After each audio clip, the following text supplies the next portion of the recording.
আসসালামু আলাইকুম সবাইকে। হৃদিতা গল্পের 2 নাম্বার পার্ট। তো বেশি কথা না বলে চলুন গল্প শুরু করা যাক।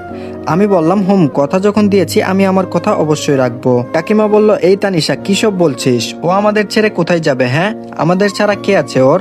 তানিশা বলল, মা তুমি ওর হয়ে এখনো সাফাই দিচ্ছ? বুঝতে পারছো না কেন ওকে আমাদের বাড়ি ছাড়তে বলছি? কাকিমা বলল, কেন? তানিশা বলল, কারণ আজকাল ওকে দেখে আমার কেমন জানি ভয় হয়। যদি আমার দিকে কোনো জোরে তাকাই তখন। তাছাড়া ও তো আমাদের রক্তের কেউ না। আর সবচেয়ে বড় কথা হচ্ছে ও তো একটা চরিত্রহীন ব্যক্তিরা তারা পশুর সমান হয়, তারা কাউকে ছেড়ে কথা বলে না। আমিও তো মাঝে মধ্যে বাসায় একাই থাকি, সেটার সুযোগ যদি ও নিয়ে ফেলে তখন আমার কি হবে? তানিশা কথা শেষ করতেই কাকিমা ঠাস করে তানিশার গালে একটা থাপ্পড় মেরে বলতে লাগলো, ছি কি সব বলছিস? ও তোর ভাই হয়, যদিও তোরা সমবয়সী তারপরও তোকে ছোট বোনের মতো স্নেহ করে, আর তুই কিনা এসব উল্টোপাল্টা কথা বলছিস। তানিশা বলল, হ্যাঁ আমি ঠিকই বলছি। ও যদি আমার বাসায় থাকে তাহলে আমি নানুর বাসায় চলে যাব, এটাই ফাইনাল কথা। তানিশার কথা শুনে বুকের বাঁ পাশে যেন কেউ ধারালো ছুরি দিয়ে অবিরাম আঘাত করেই চলেছে এমন অনুভব হতে লাগলো। সমবয়সী হওয়ার পরও যাকে ছোট বোনের মতো দেখে আসলাম, আজ সে আমাকে এসব নোংরা কথা বলছে।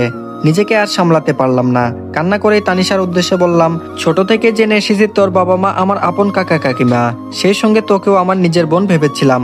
একটা দুর্ঘটনার কারণে নিজের আসল পরিচয়টা বুঝতে পারলাম। কিন্তু তুই যে আজ কথাগুলো বললি, এগুলো কথা বলার আগে যদি 1 গ্লাস পানির সঙ্গে বিষ মিশিয়ে এনে বলতি, তাহলে আমি নিঃসন্দেহে সেটা খেয়ে ফেলতাম, সেটাতে আমার বিন্দুমাত্র কষ্ট হতো না। কিন্তু আজ যেটা বললি সেটা আমি কোনোদিন ভুলবো না। আর হ্যাঁ, যদি কোনো কালে কোনো জায়গায় দেখা হয় তবে তুই আমার সঙ্গে কথা বলতে আসিস না। 2টা দিন সময় দে, কলেজ থেকে টিসিটা নিয়ে একবারে চলে যাব। এই বলে খাবার খাওয়া বাদ দিয়ে রুমে চলে আসলাম।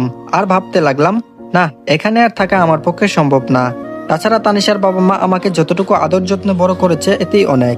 তাদের ঋণ আমি কোনোদিন শোধ করতে পারবো না। আমি বরং অন্য কোথাও চলে যাব, এই শহর ছেড়ে অন্য কোনো শহরে। তার আগে আমাকে থেকে টিসিটা যেভাবে হোক স্যারকে রিকোয়েস্ট করে আমার হাতে নিতেই হবে। ব্যাস একটা দিন কেটে গেল।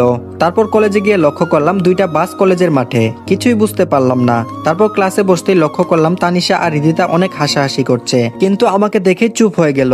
ব্যাস তারপর স্যার ক্লাসে এসে বলতে লাগলো, তোমাদের জন্য কিন্তু একটা সারপ্রাইজ আছে। ছাত্রছাত্রীরা একসাথে বলে উঠলো, কি সারপ্রাইজ স্যার? স্যার বলল, সারপ্রাইজটা হচ্ছে কাল তোমরা কলেজ থেকে শিক্ষা সফরে যাচ্ছ, তাও আবার একদম ফ্রিতে। এবার প্রিন্সিপাল স্যারের মেয়ের জন্মদিন উপলক্ষে শিক্ষা সফরে যাওয়ার সকল ছাত্রছাত্রীদের জন্য একদম ফ্রি। স্যারের কথা শুনে সবাই খুশি হলেও আমি খুশি হতে পারিনি।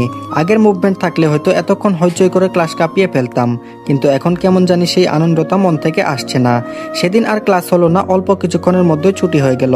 তারপর প্রিন্সিপাল স্যারের কাছে টিসি কথা বলতে তিনি অনেকটা রেগে যান। তারপর প্রিন্সিপাল স্যারকে একটু বুঝিয়ে বললাম, তারপর স্যারও রাজি হয়ে গেল এবং বলল, কাল সকালে টিসি নিয়ে যেও। স্যারের সঙ্গে কথা শেষ করে তারপর বাড়িতে চলে আসলাম। এখন তানিশার সঙ্গে কথা তো বলবো দূরের কথা, তার ছায়া পর্যন্তও দেখি না। রাতে ঘুমানোর আগে আমার ব্যবহৃত যা আছে সবগুলো আগুনে পুড়িয়ে ফেললাম। তারপর বাস স্টেশনে গিয়ে সকাল 11টার টিকিট কেটে আসলাম। গেটে আসতে কাকিমা আমাকে দেখে বলে উঠলো, কিরে বাপ এত রাতে কই গেছিলি? আমি বললাম, লিজানের সঙ্গে বিয়ের দাওয়াত খেতে গেছিলাম, এর জন্য একটু লেট হয়ে গেল। কাকিমাকে মিথ্যা বলে বিষয়টা এড়িয়ে গেলাম। কাকিমা আমার পকেটে টাকা গুঁজে দিয়ে বলল, এই 2000 টাকা রাখ, কাল আবার তোদের কলেজ থেকে নাকি শিক্ষা সফরে যেতে হবে। তানিশাও টাকা নিয়েছে, এখন তোরটা নে। কাকিমার কাণ্ড দেখে চোখের কোণে পানি জমে গেল। আমার বিশ্বাস করতেই কষ্ট হচ্ছে যে এরা কেউ আমার রক্তের না। ব্যাস নিজেকে আর সামলাতে না পেরে বলেই ফেললাম, তোমরা আমার সত্যিকারের বাবা মা কেন হলে না বলো তো? কাকিমা বলল, পাগল ছেলে, তুই আমার পেটের সন্তান না হলে কি হবে? তানিশাকে যেভাবে আদর যত্নে মানুষ করেছি তোকেও সেভাবে মানুষ করেছি। শুধু কি সন্তান জন্ম দিলেই মা হওয়া যায়? এমনে হওয়া যায় না? আমি বললাম, হ্যাঁ তাই তো তুমি আমার কাকিমা না শুধু মা। কাকিমা বলল, হ্যাঁ এবার ঠিক আছে, যা ফ্রেশ হয়ে খাবার খেয়ে ঘুমিয়ে পড়। এই বলে কাকিমা চলে গেল। কাল সকালে স্যারের কাছ থেকে টিসি নিয়ে এসব মায়া ত্যাগ করে আমাকে এই শহর ছেড়ে চলে যেতে হবে। ভাবতেই কেমন জানি বুকের বাপাশে দুমড়ে মুচড়ে উঠছে। রাতে ঘুমানোর আগে দেয়ালে লক্ষ্য করলাম আমার কয়েকটা ছবি দেয়ালে লাগানো আছে। যখন আমি এখানে থাকবো না তখন আমার ছবি কেন এই দেয়ালে আটকে থাকবে? ব্যাস ছবিগুলো দেয়াল থেকে সরিয়ে আগুন দিয়ে সেটাও পুড়িয়ে ফেললাম। এভাবে সব মেমোরিজ গুলোকে শেষ করে ফেললাম। এখন কেউ রুমে আসলে বুঝতেই পারবে না যে এখানে কেউ ছিল কিনা, আর সেটা ধরতেই পারবে না। রাতটা নির্ঘুমে কেটে গেল।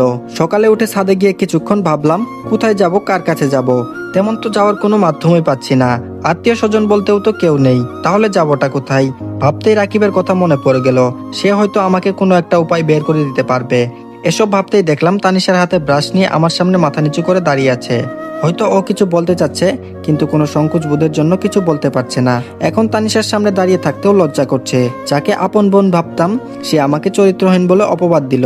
তার সামনে কিভাবে থাকা যায়? বেঁচে থাকলে তো ওর সঙ্গে কথাই বলবো না। ওর বলা কথাটা আমার মরণের আগ পর্যন্ত মনে রাখবো।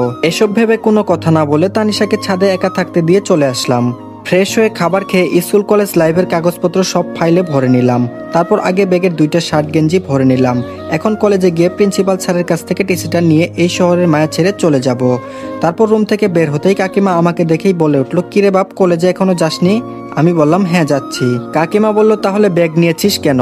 তানিশা তো ব্যাগ ছাড়াই কলেজে চলে গেল। আমি বললাম না তেমন কিছু না কাকিমা, ব্যাগে আমার নতুন টি শার্ট আছে, সেটা ওখানে লাগবে, এর জন্য নিয়ে যাচ্ছি। কাকিমাকে এমনি একটা মিথ্যা কথা বলে চলে গেলাম। তারপর কলেজে আসতেই লক্ষ্য করলাম ক্লাসমেটরা সবাই আনন্দ উল্লাসে মেতে আছে। লিজান আমাকে দেখে বলে উঠলো, কিরে বন্ধু কই থাকিস? কাল রাত থেকে তোকে ফোন দিয়ে যাচ্ছি আর তুই ফোন ধরছিলি না কেন? আমি বললাম মুভমেন্ট ভালো নাই রে। আচ্ছা বাদ দে এসব কথা, তোরা তাহলে যা, আমার একটু প্রিন্সিপাল স্যারের সঙ্গে দেখা করতে হবে। লিজান বলল, কি বলছিস এসব? আমরা যাব মানে? তুই যাবি না আমাদের সঙ্গে? আমি বললাম না রে, মন ভালো নেই, তোরাই যা। বেশ, তারপর প্রিন্সিপাল স্যারের কাছ থেকে টিসিটা নিয়ে বাইরে বের হতে রিদিতার সঙ্গে দেখা হয়ে গেল। রিদিতা আমার দিকে আর চোখে কিছুক্ষণ দেখলো, ভাবছে আমিও তাদের সঙ্গে যাব।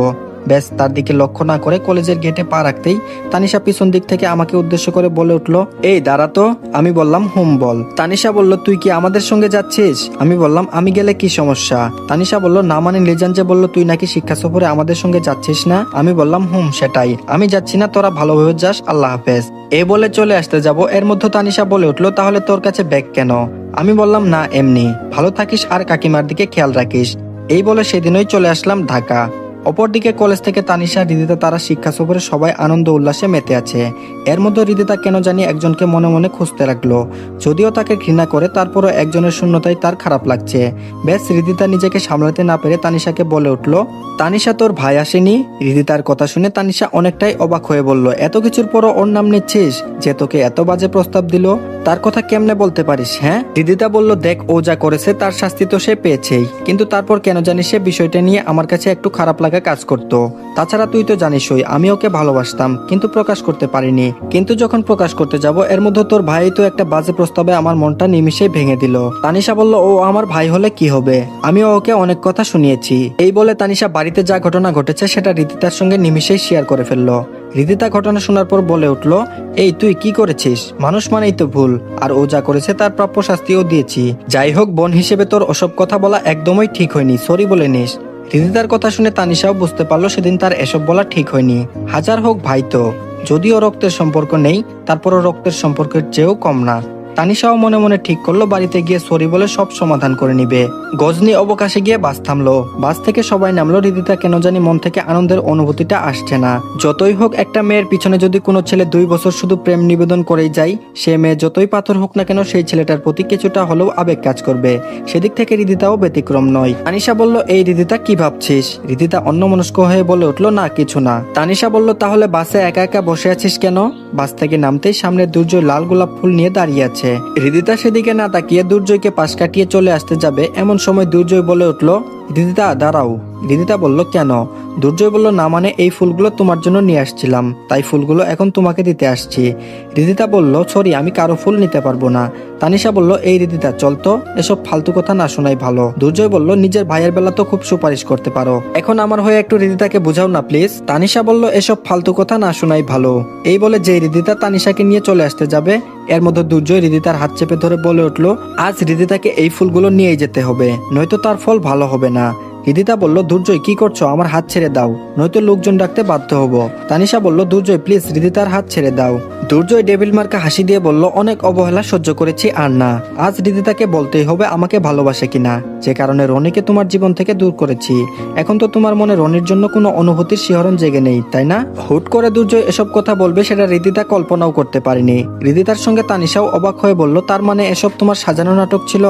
দুর্জয় ডেভিল মার্কা হাসি দিয়ে আবারও বলে উঠলো, হ্যাঁ নাটক ছিল, তোমার ভাই একটু বেশি বাড়ছিল, বারণ করছিলাম কিন্তু সে আমার কথা শুনেনি, ব্যাস এর জন্য মিথ্যা একটা চিঠি লিখতে হলো।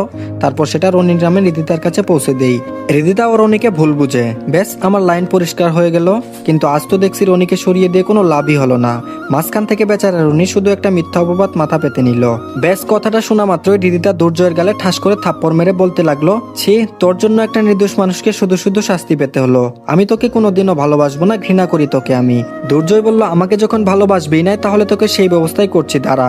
দুর্জয় এই বলে যখন রিদিতার দিকে কুমন্ত্রণা নিয়ে এগিয়ে যেতে লাগলো, ঠিক তখনই তানিশা যা করলো।